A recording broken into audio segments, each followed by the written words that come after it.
हमारे अनुसूचित मोर्चे के राष्ट्रीय अध्यक्ष डॉक्टर संजय पासवान जी, हमारे महामंत्री संगठन श्री रामलाल जी, हमारे पार्लियामेंट्री बोर्ड के मेंबर और हमारे all India general secretary Shri Thawarchand ji Gehlot, doctor Vijay Sonkar ji Shastri, और हमारे अभी अभी राज्यसभा में जो निर्वाचित हुए हैं ऐसे भारत सरकार के पूर्व केंद्रीय मंत्री श्री सत्यनारायण जी जटिया, और हमारे अखिल भारतीय महासचिव श्री जे पी नड्डा जी, और हमारे स्पोक्स पर्सन श्री सुधांशु त्रिवेदी, यहाँ उपस्थित मेरे सभी सम्मानित बहनों एवं भाइयों, सबसे पहले तो पार्टी अध्यक्ष होने के नाते मैं इस देश की एक मानी जानी शख्सियत, और जिसे मैं कह सकता हूँ केवल दलित आइडियोलॉग के रूप में उन्हें मैं रिकॉग्नाइज नहीं करता हूँ, बल्कि सचमुच भारत राष्ट्र को बनाने के लिए जैसा आइडियोलॉग होना चाहिए, जैसा एक दार्शनिक होना चाहिए, जैसा एक चिंतक होना चाहिए, उस रूप में मैं उदित राज जी को देखता हूं।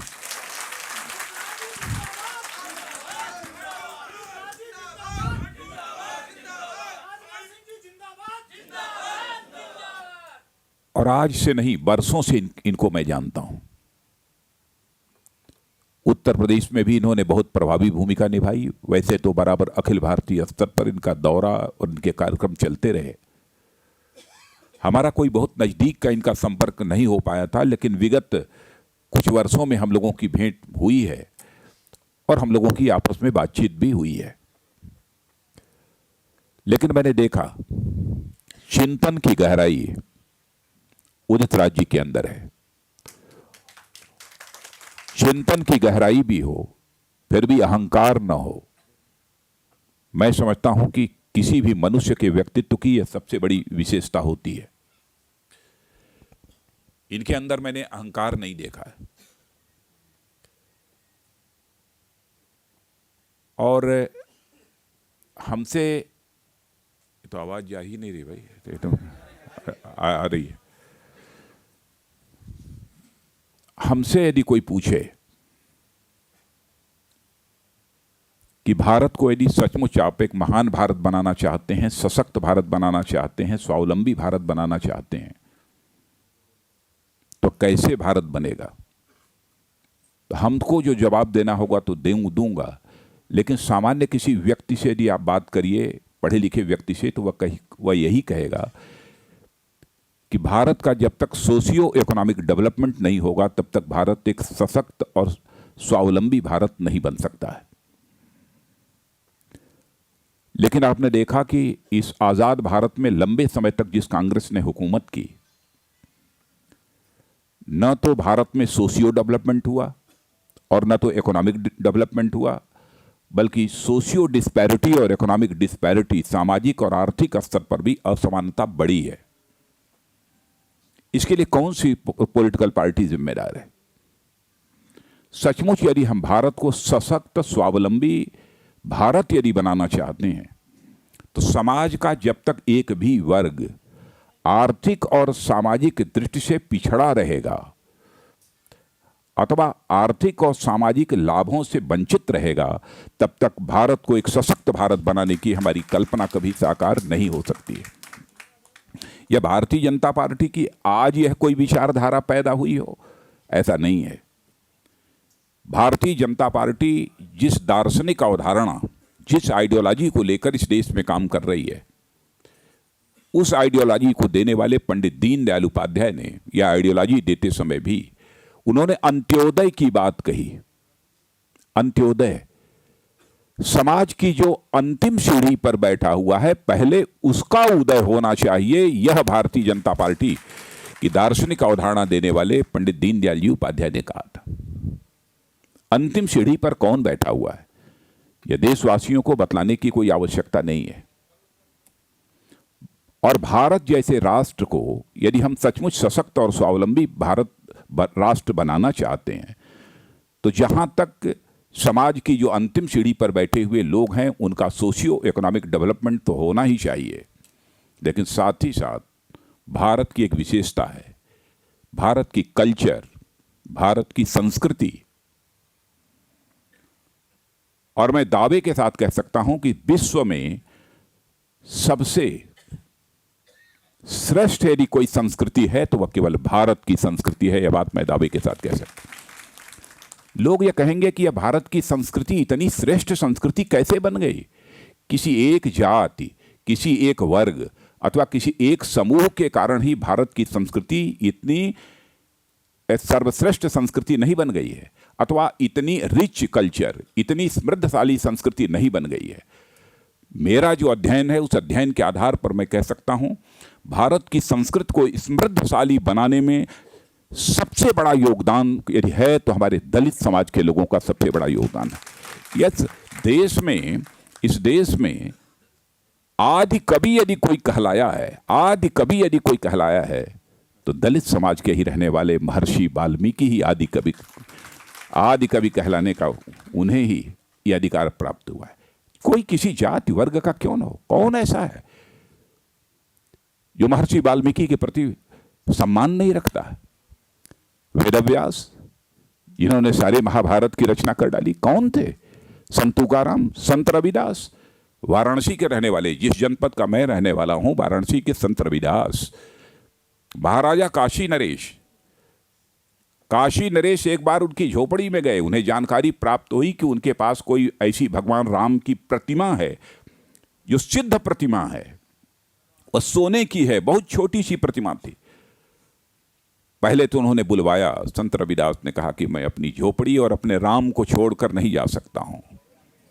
स्वयं काशी नरेश चलकर पहुंचे उस झोपड़ी में, संत रविदास की झोपड़ी में, और उन्होंने कहा कि आपको कितना पैसा चाहिए, आपकी जो यह सिद्ध प्रतिमा है भगवान की वह हमको दे दीजिए।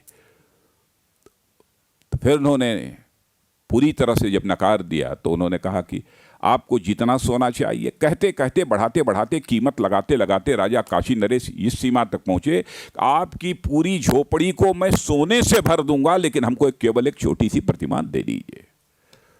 संत रविदास ने कहा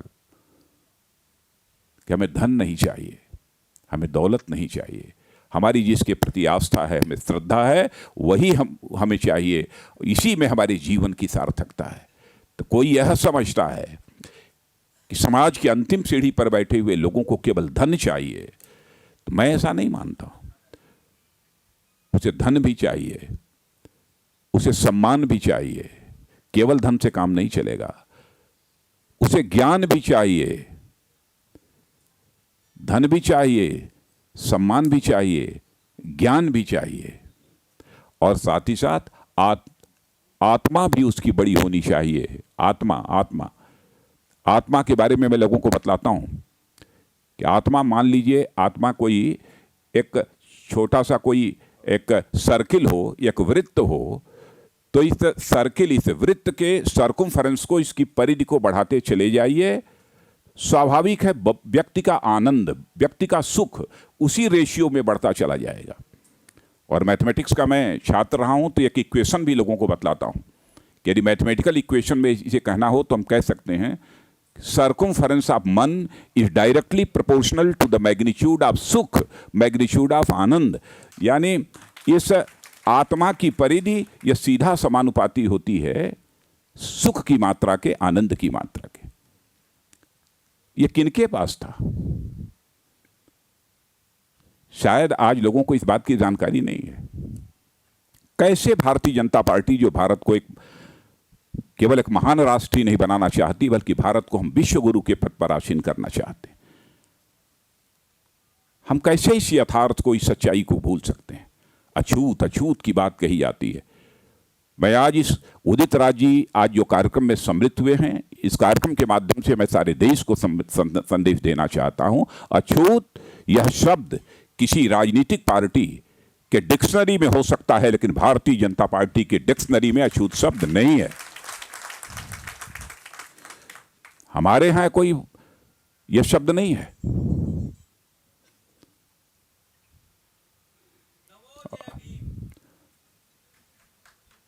अब आपने बाबा साहब भीमराव अंबेडकर की याद दिलाई है। बाबा साहब भीमराव अंबेडकर के आप समझिए कि जो कंट्रीब्यूशन है इस देश के लिए कौन भूल सकता है। इसीलिए भारतीय जनता पार्टी ने उनके जन्मदिन को 14 अप्रैल को सामाजिक समरसता दिवस के रूप में मनाने का संकल्प लिया है। प्रतिवर्ष हम लोग मनाते हैं, प्रतिवर्ष मनाते हैं।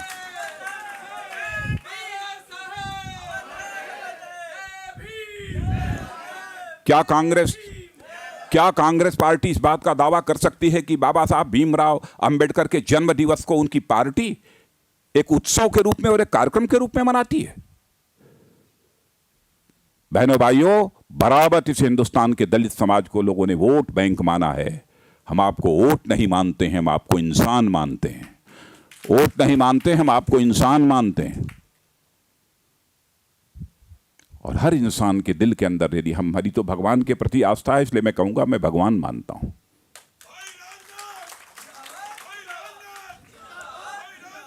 मैंने क्या, लेकिन ऐसे हालात इस देश में पैदा कर दिए गए। लेकिन मुझे लगता है जैसे डेस्टिनी की बात कही है हमारे डॉक्टर संजय पासवान जी ने। हमारे डॉक्टर संजय पासवान सचमुच ये भी बहुत ही अच्छे चिंतक, एक से एक हमारे यहाँ मैंने विभूतियां हैं। डॉक्टर संजय पासवान, हमारे श्री थावरचंद जी गहलोत, दलित समाज के हमारे सेंट्रल पार्लियामेंट्री बोर्ड के मेंबर है, सबसे अपेक्स बॉडी जो होती है। और मैंने देखा कि मूल्यों की राजनीति के प्रति, वैल्यूज की पॉलिटिक्स किसे कहते हैं, ये वो सीखना हो तो थावरचंद गहलोत से सीखी जा सकती है। कोई सीधी सपाट बात यदि बोलनी हो, कहीं निर्भीकता पूर्वक बोल सकते हैं। हमारे बगल में बैठे सत्यनारायण जेठिया, डॉक्टर सत्यनारायण जी जेठिया, आशु कवि, यदि मैं इन्हें अभी कह दूं तो अभी कविता सुनाना शुरू कर देंगे। उन्हें बनाने की कोई जरूरत नहीं है, एक से एक विद्वान पड़े हुए। हमारे यहाँ पर doctor V S Sonkar Shastri, आप इनकी पुस्तकों को उठाकर पढ़िए, कितना बड़ा योगदान। लेकिन आज हम लोगों के साथ सचमुच उदित राज जी जो जुड़े हैं, तो मुझे तो लगता है कि ईश्वर को कुछ मंजूर अब हो गया है, ये मंजूर हो गया है। और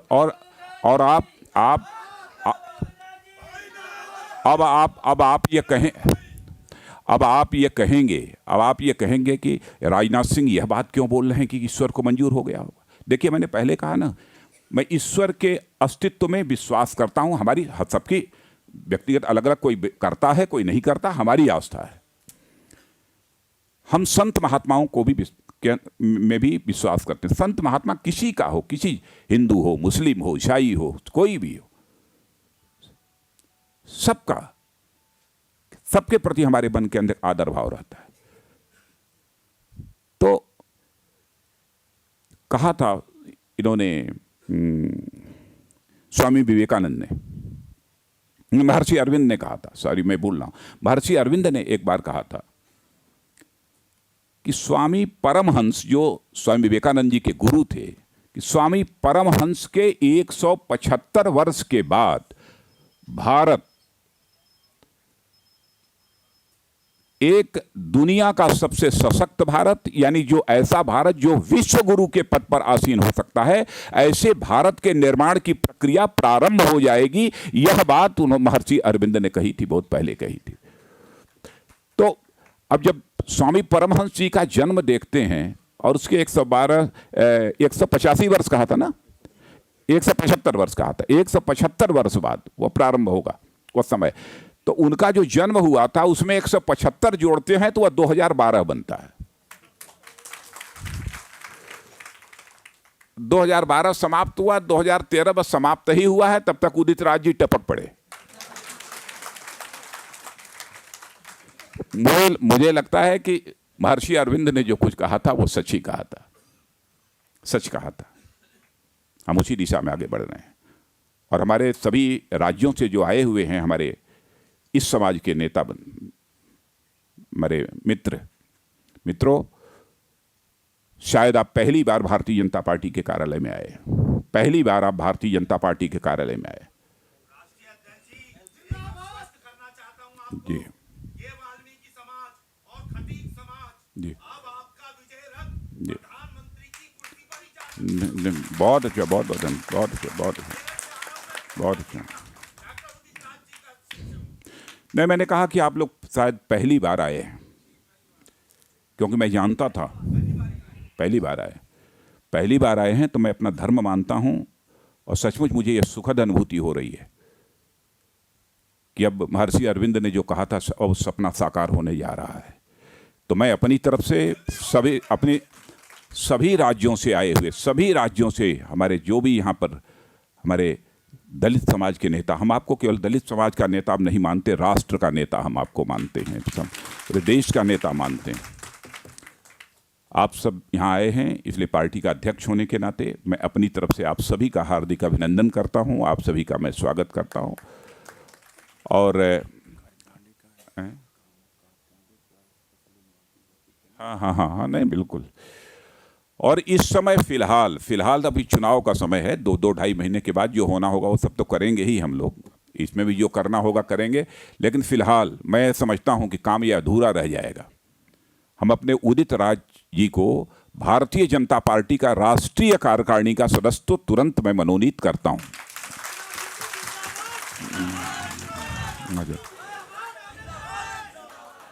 बस यह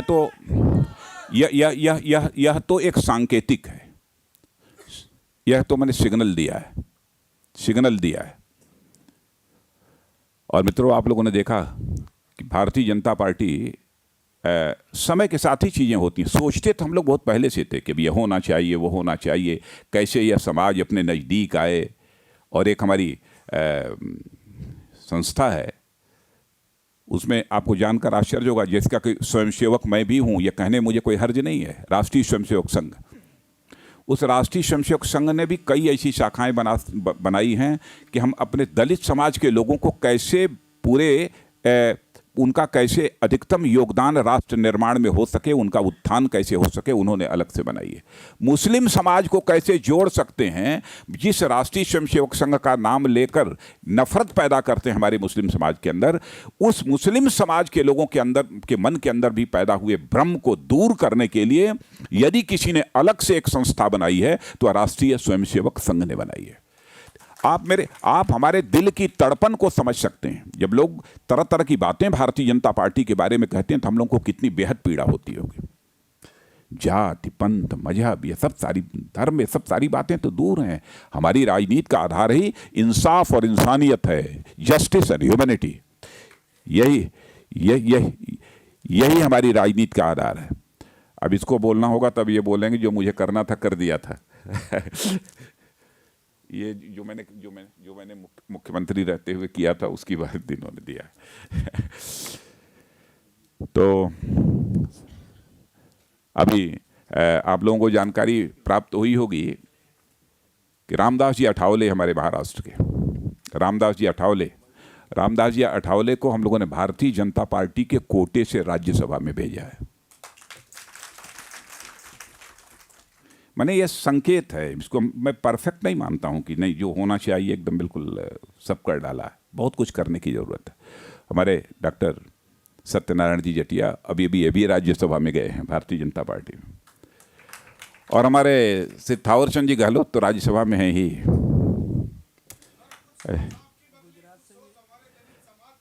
नहीं, हमारी सोच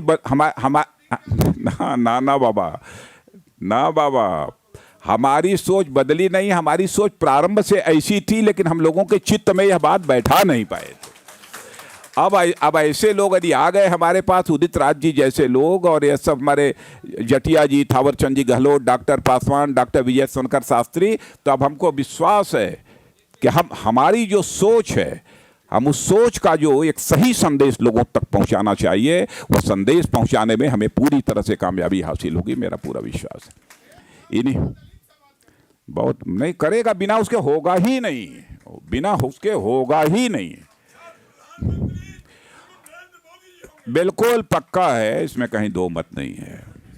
और आपने देखा, लोग समझते हैं भारतीय जनता अरे बड़े लोगों की पार्टी है, ये है वो है। प्लेटफार्म पर चाय बेचने वाले, जो पिता का चाय बेचने में सहयोग करता हो, क्या उसको भारतीय जनता पार्टी ने अवसर ये नहीं दिया कि गुजरात की मैं ऐसी सरकार चलाई या ऐसी सरकार चलाई कि डेवलपमेंट के मामले में गुजरात इस हिंदुस्तान का एक मॉडल स्टेट बनकर खड़ा हो गया। आज हम लोगों ने प्रधानमंत्री के एक उम्मीदवार के रूप में उन्हें पेश किया है। और आप आज देखिए यह कैसा संयोग है, आज सारे जाति पाति मजहब धर्म सब बैरियर टूट गए हैं, सबका समर्थन नरेंद्र मोदी को प्राप्त हो रहा है, भारतीय जनता पार्टी को प्राप्त हो रहा है। ये कोई छोटी बात नहीं है। अभी कल ही हम दोनं लोग पंजाब जा रहे थे, मैं और नरेंद्र भाई दोनों लोग साथ ही प्लेन में गए थे।